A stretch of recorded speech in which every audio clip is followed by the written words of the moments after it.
Selamat pagi, jemaat yang terkasih dalam Tuhan Yesus Kristus. Syukur kepada Allah, dalam situasi berat seperti sekarang ini, Tuhan menganugerahkan berkat-Nya kepada kita, yang memungkinkan kita tetap beroleh kesempatan untuk bersekutu dalam doa, pujian, dan sabda-Nya di tengah persekutuan ibadah keluarga kita masing-masing. Marilah kita memiliki hati penuh syukur agar melalui ibadah ini, hati, iman, dan percaya kita semakin diteguhkan. Allah adalah roh, dan ibadah terkait erat dengan hati, sebagaimana nasihat Rasul Paulus. Memang ibadah itu kalau disertai rasa cukup memberi keuntungan besar. 1 Timotius 6 ayat 8. Marilah kita bersekutu dalam doa, pujian, dan sabda-Nya disertai hati penuh syukur. Kini kami bacakan warta gereja Minggu 29 Maret 2020. Yang pertama, Majelis terpilih masa pelayanan periode tahun pelayanan 2020 sampai dengan 2023. Nama-nama majelis terpilih untuk masa pelayanan periode tahun pelayanan 2020 sampai dengan 2023 adalah sebagai berikut. Wilayah 1, Bapak Dodi Hendro Wibowo. 2, Ibu Erika Pandu Eka Lia Dewi. 3, Bapak Margono. Kelompok Yohanes. 1, Bapak Andreas Legiman. 2, Ibu Setianingsih. 3, Bapak Sugito. Kelompok Paulus. 1, Saudari Dwi Leksonowati. 2, Bapak Eranus Yoga Kundani. 3, Bapak Immanuel Sadu Pramudiana. 4, Ibu Lasmiwah Dwi Ratnani. 5, Bapak Suharto HP. Kelompok Petrus. Ibu Pramestuti Swasti Murdani. 2, Bapak Wahono Adi. Kelompok Timotius. 1, Bapak Abednego Sarwo Edi. 2, Bapak Tatu Haryanto. Pepantan Kenteng. 1, Bapak Gianto. 2, Ibu Sumini. Apabila sudah diwartakan 2 kali berturut-turut dan tidak ada keberatan sah yang disampaikan kepada majelis, maka saudara-saudara anggota majelis terpilih akan diteguhkan dalam jabatan gerejawi masing-masing. Mengingat kondisi pada saat ini, maka ibadah peneguhan anggota majelis terpilih belum bisa ditentukan waktunya. Warta yang kedua, demi kebaikan bersama dan keselamatan bangsa dari wabah virus COVID-19, maka majelis kembali menyerukan kepada jemaat sekalian, marilah kita turut menjaga physical distancing, tetaplah tinggal di rumah. Mari menjaga dan melindungi diri, sekaligus menjaga dan melindungi sesama. Sehubungan dengan ibadah-ibadah minggu selanjutnya, majelis akan segera memutuskannya dengan mempertimbangkan perkembangan situasi. Majelis akan menyampaikan keputusan selanjutnya melalui WA Group yang ada di GKJ Sidomukti. Semoga Tuhan Yesus memberkati dan melindungi kita semua. Demikian warta jemaat pada hari ini. Kini, marilah kita menyiapkan hati kita untuk memasuki ibadah kita.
Jemaat yang dikasihi Tuhan, marilah kita memujikan pujian pembuka dari Kidung Jemaat 3 ayat 1 yang kedua.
Pertolongan kita adalah dalam nama Tuhan yang menjadikan langit dan bumi, yang kasih setianya tetap untuk selama-lamanya dan tidak pernah meninggalkan perbuatan tangannya.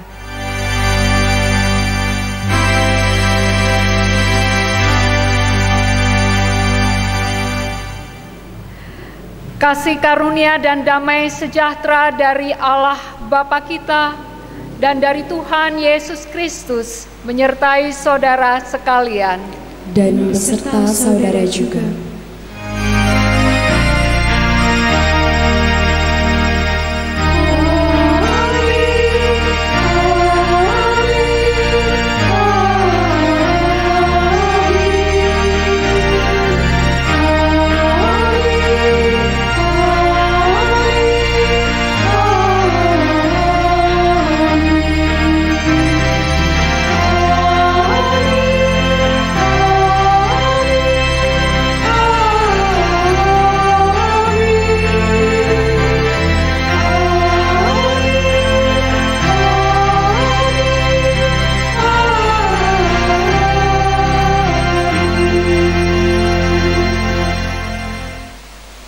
Nats introitus diambil dari surat 1 Petrus 2 ayat 19 dan 21.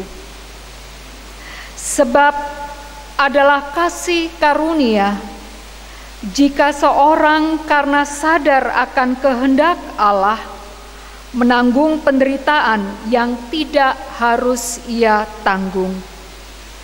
Sebab untuk itulah kamu dipanggil, karena Kristus pun telah menderita untuk kamu dan telah meninggalkan teladan bagimu, supaya kamu mengikuti jejaknya. Demikianlah sabda Tuhan. Syukur kepada Allah. Jemaat sambut dengan bernyanyi dari Kidung Jemaat 3, bait 3 dan 4.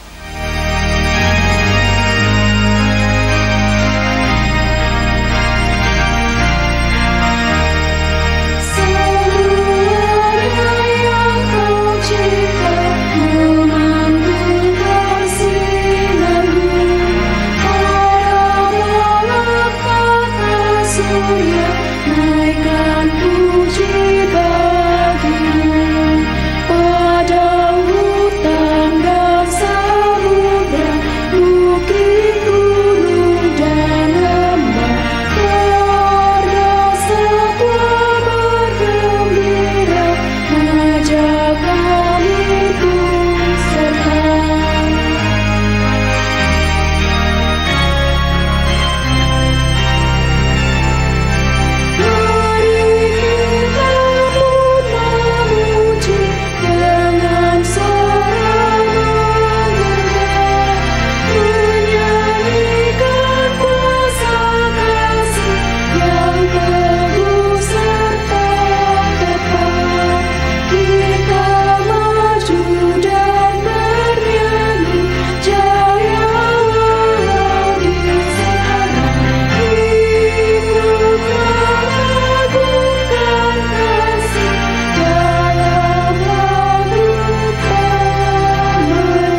pengakuan tobat.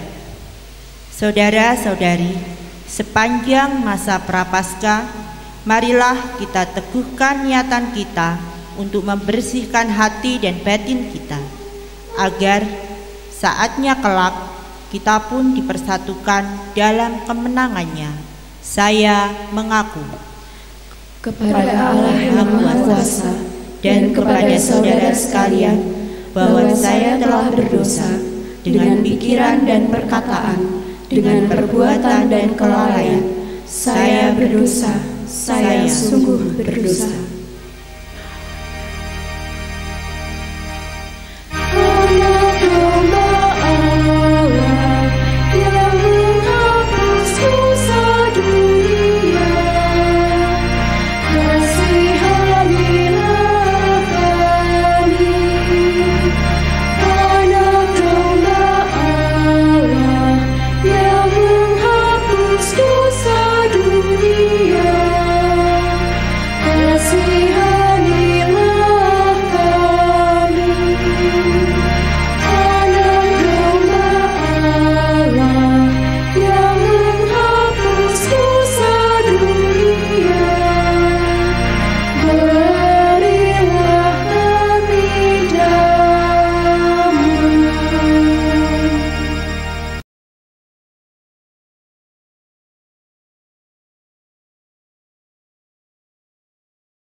Semoga Allah yang Maha Kuasa mengasihani kita, mengampuni dosa kita, dan menghantar kita memasuki hidup yang baru, kekal abadi, dalam nama Bapa, Putra, dan Roh Kudus. Amin. Allah Bapa sumber rahmat pengampunan, sungguh besar belas kasih-Mu kepada kami. Pandanglah senantiasa kami umat-Mu, yang dengan kerendahan hati mengaku tobat kepadamu. Membuka hati serta seluruh kehidupan kami di hadapan-Mu. Kami merindukan sabda penyelamatanmu dalam masa Prapaskah ini. Demi Kristus Putramu, Juru Selamat dunia. Amin. Kidung Jemaat 26, bait 2 dan 3 menjadi ungkapan penyesalan kita.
Dalam rahmat Allah terdapat kasih dan pengampunan. Bagi saudara yang membuka hati bagi Dia, Terimalah berita pengampunan diambil dari 1 Yohanes 1 ayat 8 dan 9. Jika kita berkata bahwa kita tidak berdosa, maka kita menipu diri kita sendiri dan kebenaran tidak ada di dalam kita. Jika kita mengaku dosa kita, maka Ia adalah setia dan adil, sehingga Ia akan mengampuni segala dosa kita dan menyucikan kita dari segala kejahatan. Demikian pula amanat hidup baru dalam anugerah pengampunan sebagaimana sabdanya menurut 1 Petrus 4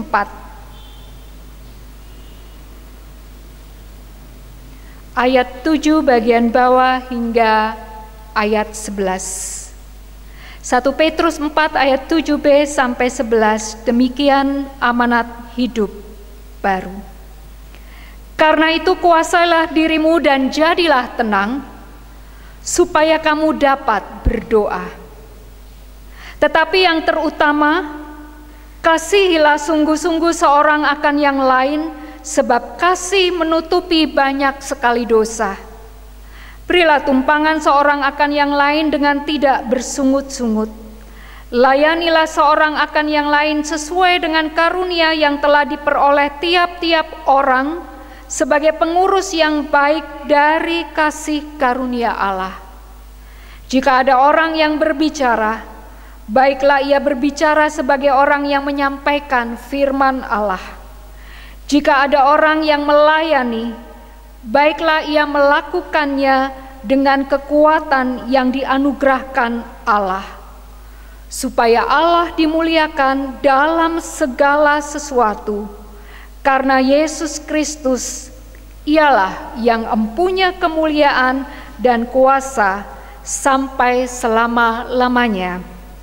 Amin. Jadi siapa yang ada di dalam Kristus, ia adalah ciptaan baru. Yang lama sudah berlalu, sesungguhnya yang baru sudah datang. Damai sejahtera Allah besertamu. Dan besertamu pula.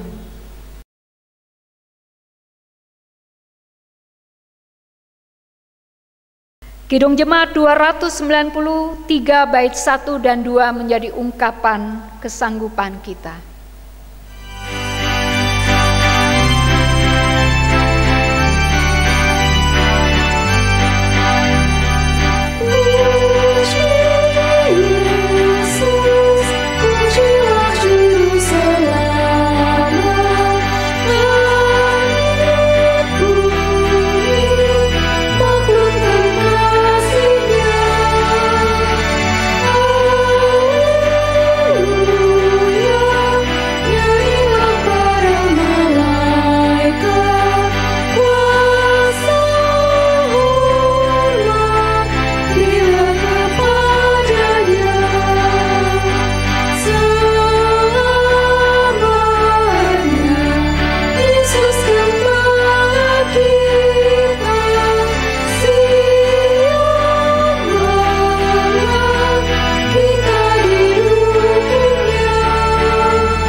mempersiapkan diri dalam pelayanan Sabda Tuhan, mari kita berdoa mohon bimbingan Roh Kudus.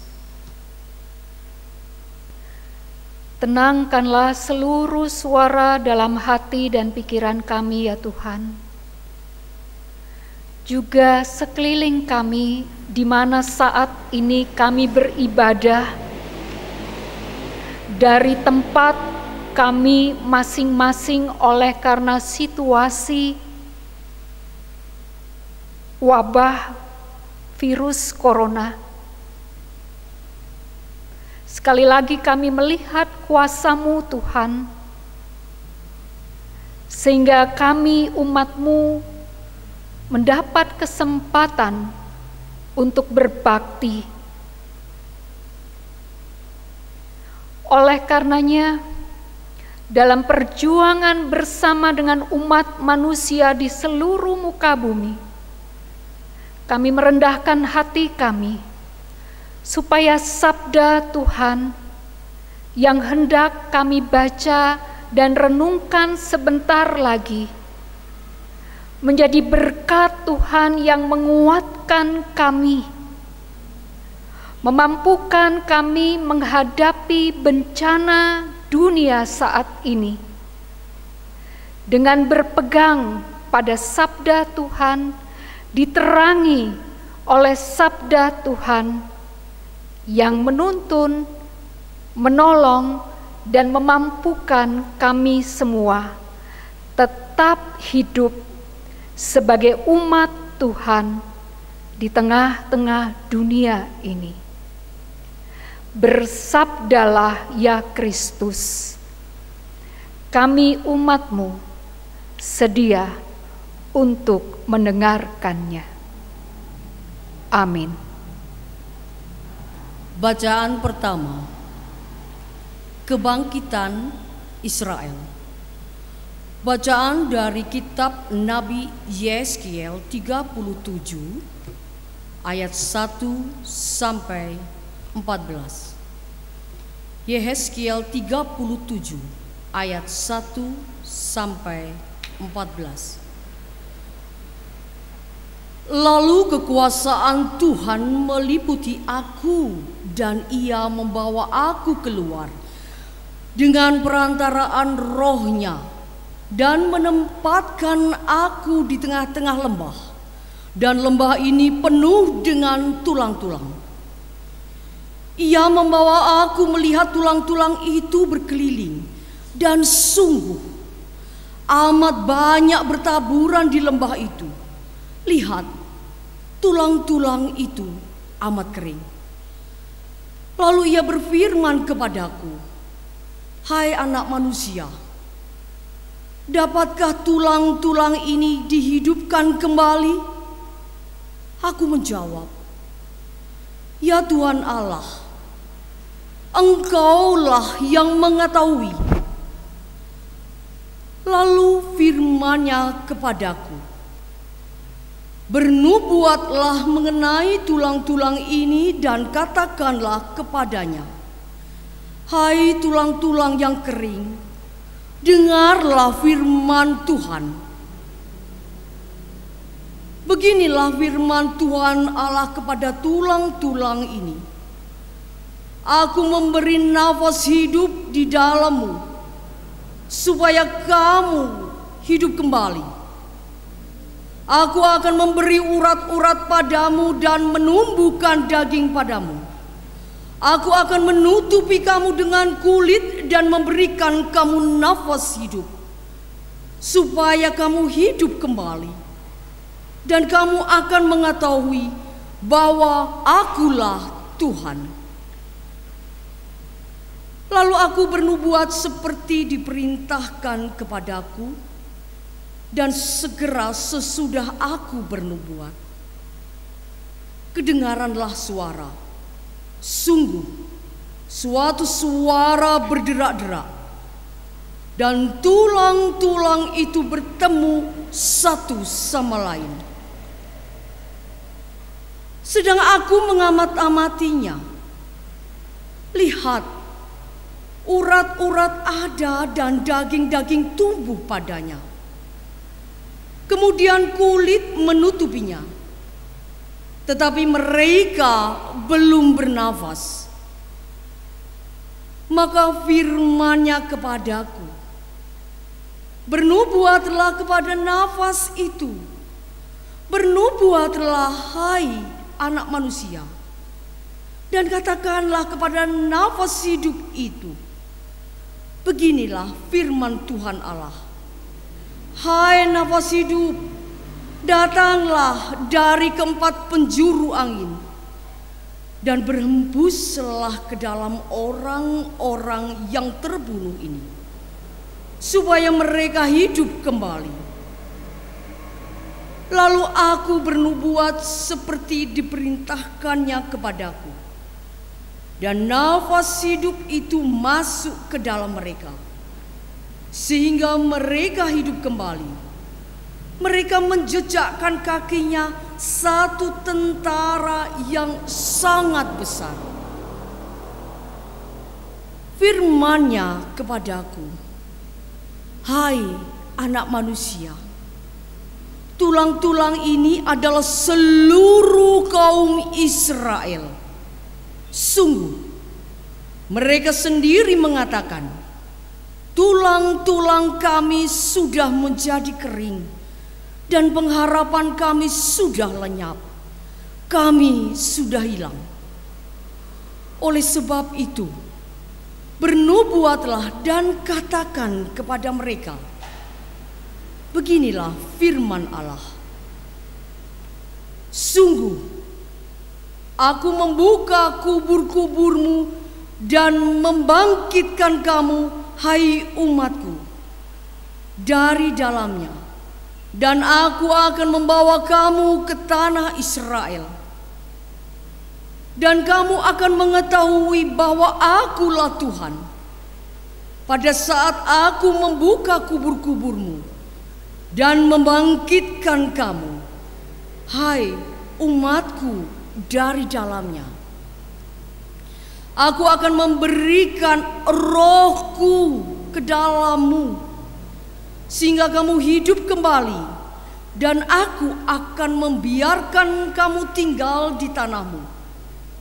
Dan kamu akan mengetahui bahwa aku Tuhan yang mengatakannya dan membuatnya. Demikian firman Tuhan. Demikianlah sabda Tuhan. Syukur kepada Allah.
Tuhan, dengarkanlah suara-Mu, biar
Bacaan kedua.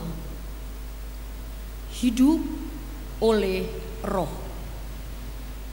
Bacaan dari surat Paulus kepada jemaat di Roma bab 8 ayat 6 sampai 11. Roma 8 ayat 6 sampai 11. Karena keinginan daging adalah maut, tetapi keinginan roh adalah hidup dan damai sejahtera. Sebab keinginan daging adalah perseteruan terhadap Allah, karena ia tidak takluk kepada hukum Allah. Hal ini memang tidak mungkin baginya. Mereka yang hidup dalam daging tidak mungkin berkenan kepada Allah. Tetapi kamu tidak hidup dalam daging, melainkan dalam roh.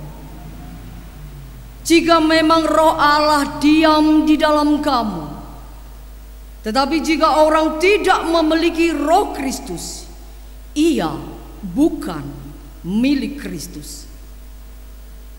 Tetapi jika Kristus ada di dalam kamu, maka tubuh memang mati karena dosa, tetapi roh adalah kehidupan oleh karena kebenaran.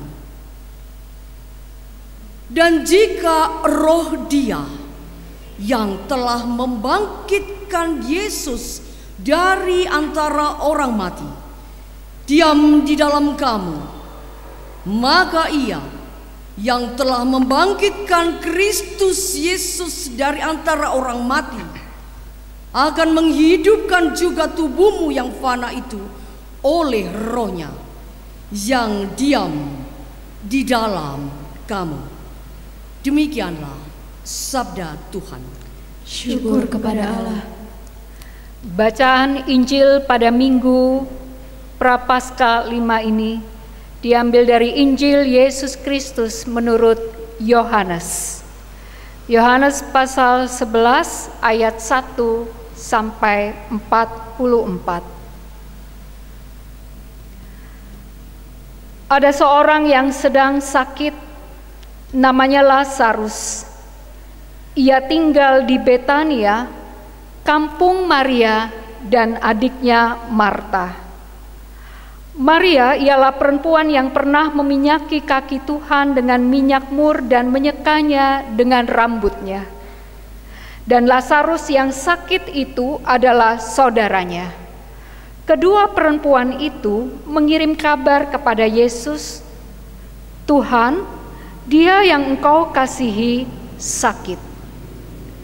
Ketika Yesus mendengar kabar itu, Ia berkata, "Penyakit itu tidak akan membawa kematian, tetapi akan menyatakan kemuliaan Allah, sebab oleh penyakit itu anak Allah akan dimuliakan." Yesus memang mengasihi Marta dan kakaknya dan Lazarus. Namun setelah didengarnya bahwa Lazarus sakit, ia sengaja tinggal 2 hari lagi di tempat di mana ia berada. Tetapi sesudah itu ia berkata kepada murid-muridnya, "Mari kita kembali lagi ke Yudea." Murid-murid itu berkata kepadanya, "Rabi, baru-baru ini orang-orang Yahudi mencoba melempari Engkau. Masih maukah Engkau kembali ke sana?" Jawab Yesus, "Bukankah ada 12 jam dalam satu hari? Siapa yang berjalan pada siang hari kakinya tidak terantuk, karena ia melihat terang dunia ini. Tetapi jikalau seorang berjalan pada malam hari, kakinya terantuk, karena terang tidak ada di dalam dirinya." Demikianlah perkataannya, dan sesudah itu ia berkata kepada mereka, "Lazarus, saudara kita, telah tertidur. Tetapi aku pergi ke sana untuk membangunkan dia dari tidurnya." Maka kata murid-murid itu kepadanya, "Tuhan, jikalau ia tertidur, ia akan sembuh." Tetapi maksud Yesus ialah tertidur dalam arti mati. Sedangkan sangka mereka Yesus berkata tentang tertidur dalam arti biasa. Karena itu Yesus berkata dengan terus terang, Lazarus sudah mati. Tetapi syukurlah aku tidak hadir pada waktu itu, sebab demikian lebih baik bagimu, supaya kamu dapat belajar percaya. Marilah kita pergi sekarang kepadanya. Lalu Thomas, yang disebut Didimus, berkata kepada teman-temannya, yaitu murid-murid yang lain, marilah kita pergi juga untuk mati bersama-sama dengan dia. Maka ketika Yesus tiba, didapatinya Lazarus telah 4 hari berbaring di dalam kubur. Betania terletak dekat Yerusalem, kira-kira 2 mil jauhnya. Di situ banyak orang Yahudi telah datang kepada Marta dan Maria untuk menghibur mereka berhubung dengan kematian saudaranya. Ketika Marta mendengar bahwa Yesus datang, ia pergi mendapatkannya, tetapi Maria tinggal di rumah. Maka kata Marta kepada Yesus, "Tuhan, sekiranya Engkau ada di sini, saudaraku pasti tidak mati. Tetapi sekarang pun aku tahu bahwa Allah akan memberikan kepadamu segala sesuatu yang engkau minta kepadanya." Kata Yesus kepada Marta, "Saudaramu akan bangkit." Kata Marta kepadanya, "Aku tahu bahwa ia akan bangkit pada waktu orang-orang bangkit pada akhir zaman." Jawab Yesus, "Akulah kebangkitan dan hidup. Barang siapa percaya kepadaku, ia akan hidup walaupun ia mati. Dan setiap orang yang hidup dan yang percaya kepadaku tidak akan mati selama-lamanya. Percayakah engkau akan hal ini?" Jawab Marta, "Ya Tuhan, aku percaya bahwa Engkaulah Mesias, Anak Allah, Dia yang akan datang ke dalam dunia." Dan sesudah berkata demikian, ia pergi memanggil saudaranya Maria dan berbisik kepadanya, "Guru ada di sana, dan ia memanggil engkau." Mendengar itu, Maria segera bangkit lalu pergi mendapatkan Yesus. Tetapi waktu itu Yesus belum sampai ke dalam kampung itu. Ia masih berada di tempat Marta menjumpai dia.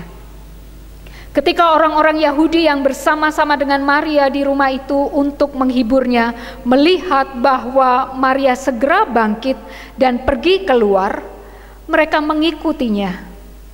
Karena mereka menyangka bahwa ia pergi ke kubur untuk meratap di situ. Setibanya Maria di tempat Yesus berada dan melihat dia, tersungkurlah ia di depan kakinya dan berkata kepadanya, "Tuhan, sekiranya engkau ada di sini, saudaraku pasti tidak mati."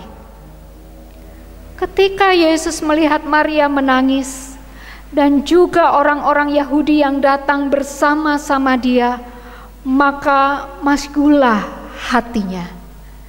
Ia sangat terharu dan berkata, "Di manakah dia kamu baringkan?" Jawab mereka, "Tuhan, marilah dan lihatlah." Maka menangislah Yesus. Kata orang-orang Yahudi, "Lihatlah betapa kasihnya kepadanya." Tetapi beberapa orang di antaranya berkata, "Ia yang memelekkan mata orang buta, tidak sanggupkah ia bertindak sehingga orang ini tidak mati?" Maka masgulah pula hati Yesus. Lalu ia pergi ke kubur itu. Kubur itu adalah sebuah gua yang ditutup dengan batu. Kata Yesus, "Angkatlah batu itu." Marta, saudara orang yang meninggal itu, berkata kepadanya, "Tuhan, ia sudah berbau, sebab sudah 4 hari ia mati." Jawab Yesus, "Bukankah sudah kukatakan kepadamu, Jikalau engkau percaya, engkau akan melihat kemuliaan Allah. Maka mereka mengangkat batu itu.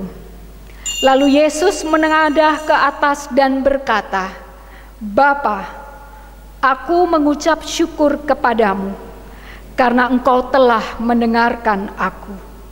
Aku tahu bahwa engkau selalu mendengarkan aku. Tetapi oleh karena orang banyak yang berdiri di sini mengelilingi aku mengatakannya, supaya mereka percaya bahwa engkaulah yang mengutus aku. Dan sesudah berkata demikian, berserulah ia dengan suara keras, Lazarus, marilah keluar. Orang yang telah mati itu datang keluar. Kaki dan tangannya masih terikat dengan kain kapan dan mukanya tertutup dengan kain peluh. Kata Yesus kepadanya, bukalah kain-kain itu dan biarkan ia pergi. Demikianlah sabda Tuhan. Syukur kepada Allah. Berbahagialah orang yang mendengarkan sabda Tuhan dan tekun melaksanakannya. Terpujilah Kristus, Hosiana.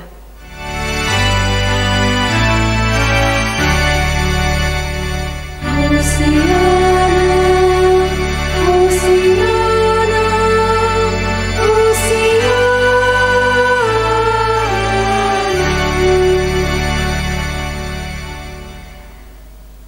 Helvi Tiana Rosa, seorang penulis perempuan Indonesia, dalam bukunya yang berjudul Tanah Perempuan menulis, penderitaan yang sesungguhnya adalah ketika manusia kehilangan kepercayaan diri dan harapan. Ketika tidak ada lagi Allah dalam tujuan hidupnya. Di sepanjang waktu hidup, manusia acap kali bersinggungan dengan berbagai macam penderitaan. Ada kalanya penderitaan yang dihadapi terasa begitu berat dan berlangsung lama, sehingga dapat membuat manusia menjadi pesimis, frustasi, dan kemudian menyerah. Berbagai penderitaan dan peristiwa duka dapat memicu seseorang memilih berputus asa dan kehilangan semangat hidup daripada berupaya bertahan, bangkit, dan berjuang. Ibu bapak dan saudara jemaat kekasih Tuhan, bacaan Injil pada hari ini berkisah tentang Lazarus yang dibangkitkan dari kematian oleh Yesus. Kematian selain menghadirkan kesedihan, seringkali juga menghancurkan semangat hidup. Itulah yang dialami Maria dan Marta. Maria dan Marta hidupnya terguncang karena kematian Lazarus, saudara laki-laki yang sangat mereka kasihi. Nampaknya mereka tinggal satu rumah. Dengan Lazarus sebagai kepala keluarga, sekaligus tulang punggung ekonomi dan sosial bagi Maria dan Marta. Peristiwa kematian Lazarus membuat saudara-saudara perempuannya itu merasa kehilangan yang sangat hebat. Terlebih jika memikirkan kelanjutan hidup mereka. Bagaimana mereka memenuhi kebutuhan hidup mereka sebagai satu keluarga. Bagaimana juga keberadaan mereka berdua selanjutnya di tengah-tengah masyarakat yang saat itu menomorduakan perempuan. Itu sebabnya komplain Maria dan Marta atas sikap Yesus yang tidak segera hadir ketika diberi pesan bahwa Lazarus sedang sakit keras, menjadi cermin perasaan terpukul atas kehilangan mereka. Kalau menurut teori The Five States of Grief dari Elizabeth Kubler-Ross, ada 5. Denial, penolakan, anger, marah, bargaining, tawar-menawar, depression, depresi, dan acceptance, penerimaan. Maka reaksi Maria dan Marta, komplain mereka berdua, ada pada tahap yang kedua, marah. Mengapa Yesus datang terlambat sehingga nyawa Lazarus tidak tertolong?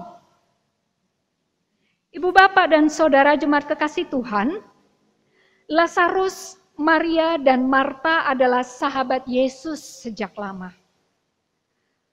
Beberapa kali Yesus datang ke Betania, tempat tinggal mereka.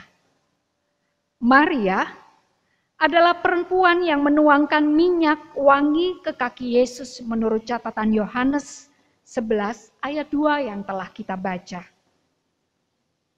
Kedekatan Yesus dengan keluarga ini juga terlihat dari upaya mereka memberi kabar tentang kondisi Lazarus kepada Yesus. Sebuah pesan diterima Yesus, Tuhan, saudara kami yang Tuhan kasihi itu sakit. Karya Allah membangkitkan Lazarus ditempatkan oleh Injil Yohanes pada setting waktu beberapa saat sebelum Yesus masuk ke Yerusalem yang bermakna menjemput sengsaranya. Bahkan berita kebangkitan Lazarus pada waktu itu menjadi berita besar di pelosok negeri yang kemudian menimbulkan ketakutan dalam diri imam-imam kepala. Sekalipun penderitaan di depan mata, hal itu tidak mengendurkan belas kasih Yesus kepada Lazarus. Wajah Allah yang berbelas kasih tetap dinampakkannya melalui karya kasih yang menghidupkan Lazarus. Tuhan Yesus tetap setia menunjukkan kasih-Nya untuk memulihkan kehidupan meski terancam kematian. Tangisan yang kita baca, yang seringkali disalahpersepsikan sebagai simbol kelemahan, justru dipertontonkan sebaliknya dalam bacaan Injil pagi ini. Maria, orang-orang Yahudi, bahkan Yesus pun menangis ketika menghadapi peristiwa kematian. Kesedihan sungguh manusiawi. Tangisan bersama itulah yang juga justru di satu titik menjadi jalan untuk saling menguatkan. Sama-sama menangis. Ada perasaan senasib, sepenanggungan, dan ada tindakan saling menguatkan. Peristiwa membangkitkan Lazarus membuat banyak orang terpukau dan menjadi percaya. Tindakan Yesus membangkitkan Lazarus bukan hanya menjadi simbol kebangkitan orang mati di masa depan, namun sekaligus juga menjadi simbol pemulihan kehidupan oleh karena kasih Allah. Jemaat kekasih Tuhan, pesan Injil ini sungguh menjadi spirit yang membangkitkan dan menghidupkan semangat dan harapan kita ketika kita saat ini bersama dengan anak bangsa bahkan umat manusia di dunia ada dalam kedukaan, kepedihan, bahkan tangisan yang sama. Di tengah ancaman virus corona yang mewabah di seluruh penjuru dunia saat ini, dunia menangis. Dan sebagaimana bacaan Injil yang kita baca pada pagi hari ini pun menunjukkan bahwa Tuhan Allah kita turut dalam kepedihan, turut menangis bersama dengan umatnya di tengah bencana yang saat ini dihadapi oleh dunia. Namun sekaligus juga bacaan Injil pada minggu pagi hari ini menunjukkan fakta kepada kita. Yesus sang sumber kehidupan memulihkan hati yang hancur. Harapan yang hilang ia kembalikan. Semangat yang runtuh ia kuatkan. Kesedihan dan penderitaan ia ubah menjadi kegembiraan. Maka kita pun diajak untuk memilih, untuk bangkit dan hidup ketika menghadapi duka dan derita, bukan putus asa dan menyerah pada situasi. Di tengah realita kehidupan dengan berbagai penderitaan, bahaya, bencana, aniaya, bahkan kematian yang bisa saja datang bertubi-tubi. Apakah sikap hidup yang kita pilih? Jatuh terpuruk dan merasa kalah? Menyerah? Atau bangkit bersama Tuhan? Penderitaan dan peristiwa duka memang dapat memicu seseorang untuk memilih berputus asa dan kehilangan semangat hidup. Orang yang mengandalkan Tuhan juga tidak berarti orang tersebut hidupnya tanpa duka ataupun tanpa derita. Duka dan derita bisa saja datang menghampiri.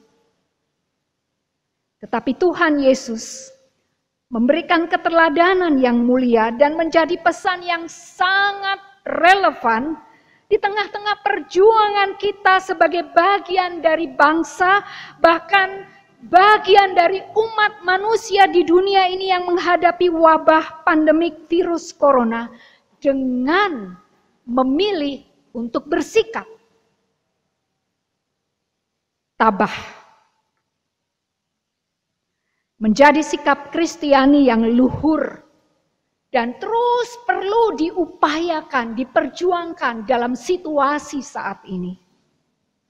Alkitab memakai kata Yunani hupomone yang artinya ketabahan sebanyak 31 kali. Ketabahan menurut kata hupomone di sini bukan hanya berarti bertahan, namun juga sebuah keputusan untuk masuk dan menjalani derita. Bertahan adalah sebuah keputusan untuk tidak menyerah dan putus asa. Bertahan dalam ketabahan bukan berarti sikap diam, pasif, tidak melakukan apa-apa. Ketabahan di sini adalah sikap aktif. Aktif memperjuangkan apa yang kita yakini, aktif memperbaiki apa yang kurang. Hupomone, ketabahan bukanlah sikap membelakangi badai lalu berlindung di balik punggung orang lain. Melainkan keputusan untuk tetap tegak, tegar di tengah-tengah badai.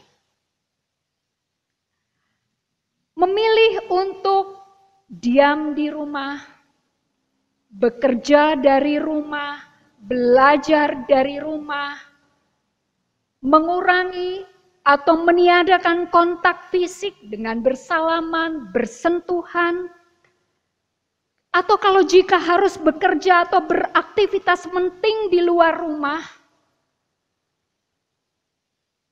pergi untuk belanja kebutuhan secukupnya, bukan panic buying, menjaga asupan gizi seimbang, dan berbagai langkah upaya yang disarankan dan tengah kita lakukan saat ini, menjadi upaya kita sebagai umat Tuhan yang diberi hikmat untuk bangkit, tidak menyerah, bahkan turut masuk berjuang bersama dengan pemerintah, bersama dengan sesama umat manusia di seantero dunia ini berjuang melawan virus corona. Ini semua menyatakan Allah yang hadir, Allah yang turut prihatin, menangis dalam kehilangan dan kepedihan para korban virus corona dan keluarga. Allah yang turut berjuang dalam hidup dan melalui kita. Allah yang hadir, menghidupkan semangat dan pengharapan di tengah ancaman pandemi COVID-19. Sikap kedua, di tengah ancaman bencana ini, spirit bangkit sebagaimana bacaan Injil perlu terus dihadirkan melalui kehidupan kita. Spirit bangkit perlu terus diperjuangkan melalui hidup bersama, seperti kuasa kasih Kristus yang mendorongnya berkarya nyata membangkitkan kehidupan. Sehingga di dalam berbagai rupa penderitaan bahkan kedukaan, selalu ada semangat untuk kembali melihat, merasakan, dan menghidupkan kasih Tuhan yang hadir, yang menguatkan dan memberi pengharapan. Ibu bapak saudara kekasih Tuhan, di tengah ancaman pandemi COVID-19 ini, dengan berbagai reaksi umat manusia pun yang negatif, bahkan di tengah ketidaktahuan kita akan situasi bangsa kita ke depan setelah bencana ini, masih ada spirit bangkit dan menghidupkan itu. Ketika kita melihat, baik melalui tayangan berita, televisi, atau media sosial, ada pribadi-pribadi yang bangkit. Ada kelompok-kelompok masyarakat komunitas dari berbagai latar belakang bergerak nyata pun dalam senyap, tanpa mengumbar nama, mengupayakan dana kemanusiaan untuk pengadaan alat pelindung diri bagi tenaga medis. Sahabat-sahabat di Paguyuban Pelangi GKI Pondok Indah Jakarta mengirimkan berita bagaimana mereka mengupayakan donasi, lalu mewujud dalam makanan kecil yang dibagikan bagi tenaga medis di beberapa rumah sakit. Masker, hand sanitizer. Ini menjadi wujud nyata nilai spirit gotong royong hidup di tengah-tengah ancaman bencana ini. Ketika orang berbagi persediaan yang berlebih bagi tetangga dan orang yang membutuhkan, ketika orang memberi tip lebih, bahkan memberi makanan bagi para pengantar barang dan makanan yang kita pesan online. Ini menurut saya sebuah kabar baik yang mewujud nyatakan Spirit Kristus bangkit di tengah-tengah ancaman, penderitaan, bahkan kedukaan yang saat ini sedang kita hadapi. Jemaat kekasih Tuhan, memasuki Minggu Prapaskah 5 ini, pesan Injil jelas bagi kita. Mari terus berjuang dalam Spirit Kristus yang membangkitkan dan menghidupkan semangat dan harapan bagi bangsa ini, bagi dunia ini, dimulai dari diri kita, dari keluarga kita, dari gereja kita. Spirit Kristus membangkitkan, menghidupkan semangat dan harapan. Tuhan pasti menopang dan menguatkan kita. Amin.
Mari kita menaikkan doa syafaat kita yang akan diakhiri dengan doa Bapa Kami yang dinyanyikan. Kita berdoa. Syukur kepada Allah sumber kehidupan kami. Sungguh kami merasakan penopangan dan kekuatan Tuhan.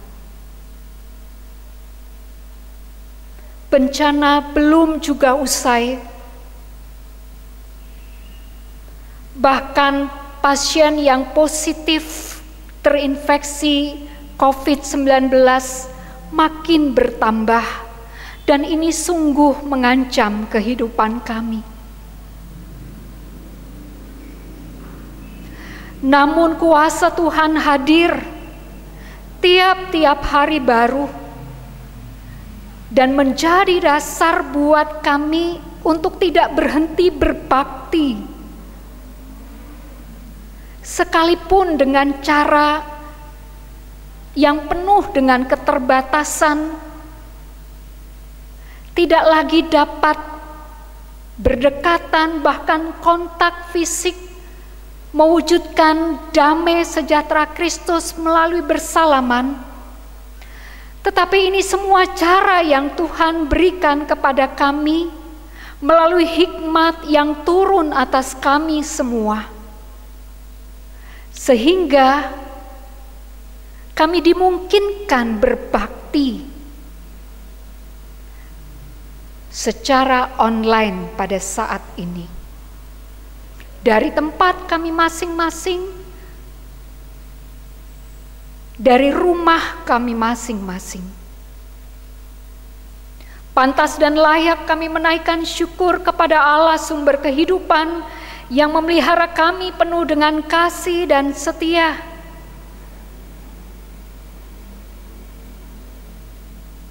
Sehingga sekalipun saat ini tidak semua kami dapat berkumpul,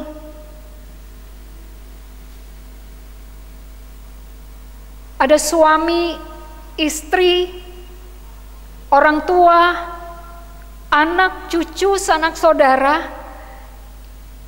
yang berada di tempat terpisah jauh dari kami di sini oleh karena pekerjaan, oleh karena belajar, yang semuanya itu menjadi wujud pelayanan mereka saat ini, sehingga terpisah jauh dari kami di sini. Hanya kesatuan hati yang berdoa dan berharap kepada Tuhan, kami tetap ada dekat dalam kesehatian, yang bersama-sama bergumul, berjuang. Demikian juga mengingat bagian dari persekutuan kami yang saat ini berada dalam kelemahan fisik, para kasepuhan, orang tua kami di usia lanjut, saudara-saudara kami yang lemah tubuh bahkan menderita sakit tengah menjalani perawatan dan pengobatan. Kami satukan hati kami bersama dengan saudara-saudara kami ini, seraya memohon belas kasih Tuhan yang menguatkan hati dan pikiran. Kami satukan hati kami bersama dengan keluarga Diaken Heni Harsono yang berduka bersama dengan anak kekasih mereka yang kehilangan putra pertama mereka. Tuhan menopang dan menguatkan keluarga yang berduka ini, menghibur dengan kasih setia Tuhan, sehingga keluarga ini dapat melewati masa duka cita dengan kekuatan dan kesukacitaan yang dari Tuhan. Dalam kesehatian ya Tuhan, kami terus berdoa bagi segala perjuangan yang diupayakan oleh segenap komponen bangsa ini dalam menghadapi wabah COVID-19. Kami berdoa bersama dengan pemerintah, segenap anak bangsa, terlebih para pejuang-pejuang kemanusiaan yang berada di garda terdepan, tenaga medis, para medis, para relawan yang menghadapi pasien, orang dalam pengawasan yang berjuang melawan virus corona ini. Berkati dengan hikmat, kekuatan yang memampukan untuk memperoleh kesehatan fisik dan stamina yang fit dalam perjuangan bersama. Demikian juga keluarga-keluarga yang saat ini berada terpisah oleh karena kekasih mereka sedang berjuang sebagai tenaga medis. Kekasih-kekasih mereka dalam perawatan di rumah sakit dan harus dikarantina. Tuhan, kuatkan anak-anak bangsa, bagian dari kehidupan kami.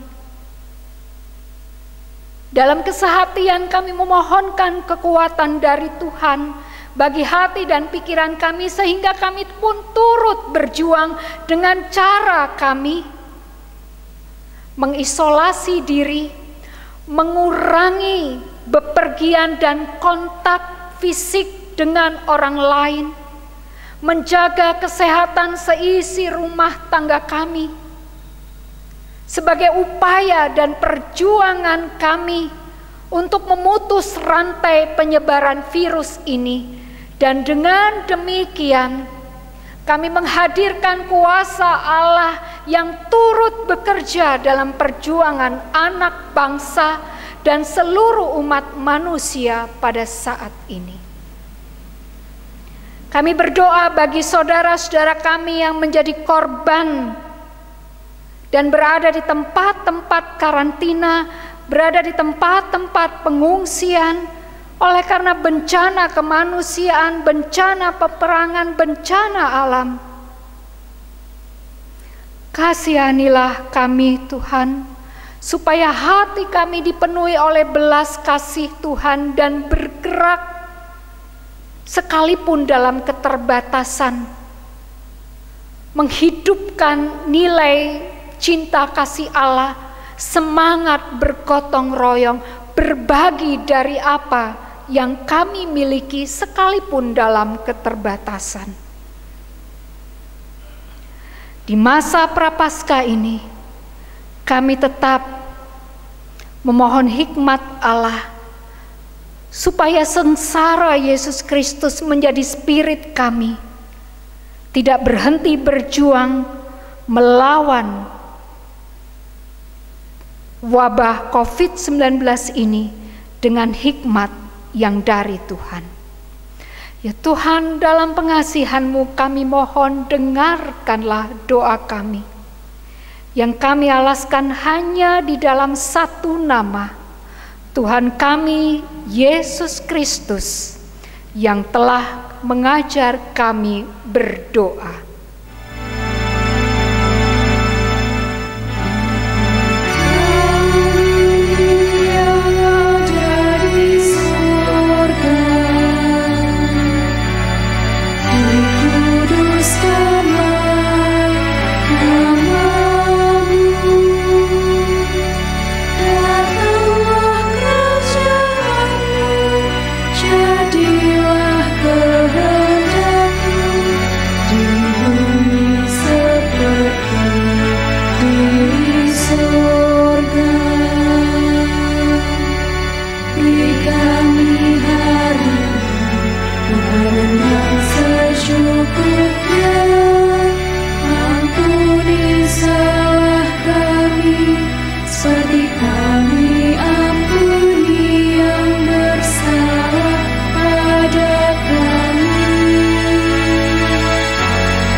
Jemaat sekalian, saatnya kita mempersembahkan sebagian dari apa yang kita miliki yang asalnya dari Tuhan juga.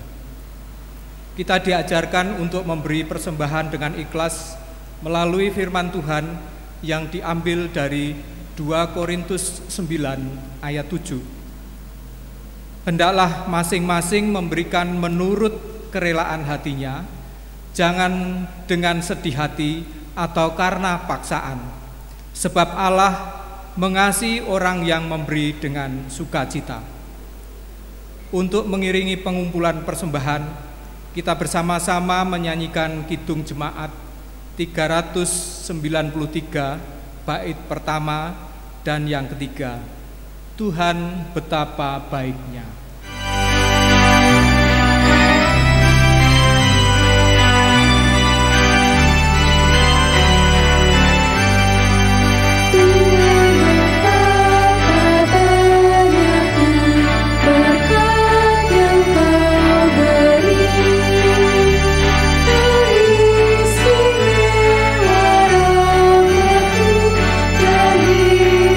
Abadi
Mari kita berdoa untuk menaikkan persembahan kita.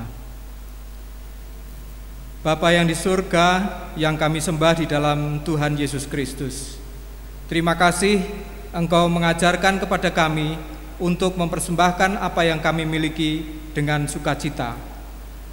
Saat ini kami telah mengumpulkan persembahan kami. Kami merasa apa yang kami berikan ini tidak sebanding dengan apa yang telah Engkau berikan kepada kami.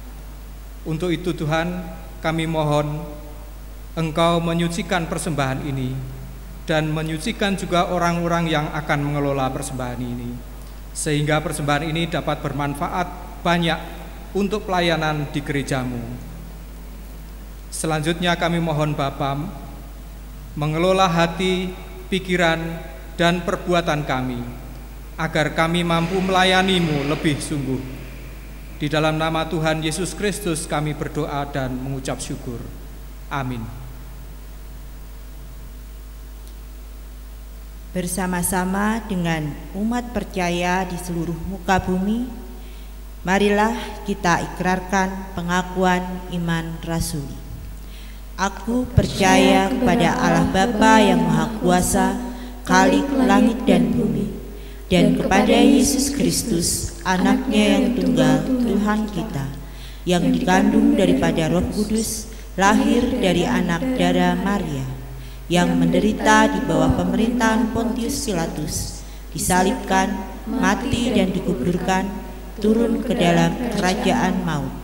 Pada hari yang ketiga, bangkit pula dari antara orang mati, naik ke surga, duduk di sebelah kanan Allah, Bapa yang Maha Kuasa, dan akan datang dari sana untuk menghakimi orang yang hidup dan yang mati. Aku percaya kepada Roh Kudus, gereja yang kudus dan am, persekutuan orang kudus, pengampunan dosa, kebangkitan daging, dan hidup yang kekal.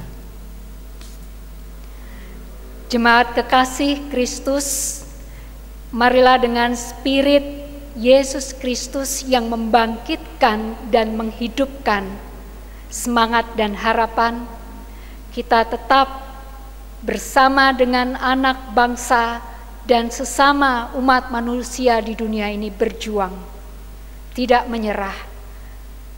Mari arahkan hatimu kepada Tuhan. Kami mengarahkan hati kepada Tuhan. Jadilah saksi Kristus. Dalam kasih dan pertolongannya kami bersaksi bagi Kristus. Dan terimalah berkat Tuhan. Kasih karunia Tuhan Yesus Kristus dan kasih Allah dan persekutuan Roh Kudus menyertai kamu sekalian. Amin.